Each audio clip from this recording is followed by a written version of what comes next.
सोनम वांगचुक यांच्या समर्थनार्थ शिरोळमध्ये सोमवारी सत्याग्रह आंदोलन. लेह लडाखमधील पर्यावरणवादी शास्त्रज्ञ व शिक्षणतज्ज्ञ सोनम वांगचुक तसेच विविध विद्यार्थी युवा संघटनांच्या आंदोलनाला पाठिंबा दर्शवण्यासाठी सोमवार दिनांक 20 जुलै रोजी सकाळी 10 वाजता शिरोळ तहसील कार्यालयासमोर सत्याग्रह आंदोलनाचे आयोजन करण्यात आले आहे. आयोजकांनी दिलेल्या माहितीनुसार 29 जूनपासून दिल्लीतील जंतर मंतर येथे सोनम वांगचुक व विविध विद्यार्थी संघटनांचे कार्यकर्ते बेमुदत उपोषण करत आहेत.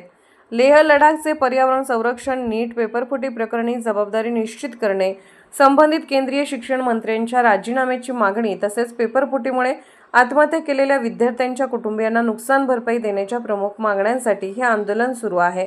CJP, SFI, AISA, AISF, NSUI आदी विद्यार्थी युवा संघटनांनीही या आंदोलनाला पाठिंबा दिला आहे.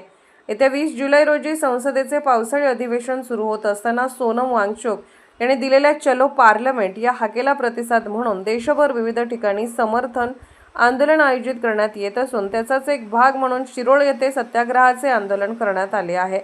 या आंदोलनाबाबत झालेल्या बैठकीत प्राचार्य डॉक्टर राजेंद्र कुंभार, बाबासाहेब नदाब, डॉक्टर चिदानंद आवळेकर, रावसाहेब आलासे, कॉम्रेड रघुनाथ देशिंगे, सचिन शिंदे, नितीन बागी, वैभव उघडे, विक्रमसिंह जगदाळे, महिपती बाबर, राजेंद्र प्रधान, रमेश शिंदे, अनिल लोंढे, खंडेराव हेरवाडे, सचेतन बनसोडे, बाबासाहेब बागडी, संजय सुतार आदींसह विविध पक्ष, सामाजिक संघटनांचे प्रतिनिधी सहभागी होणार आहेत.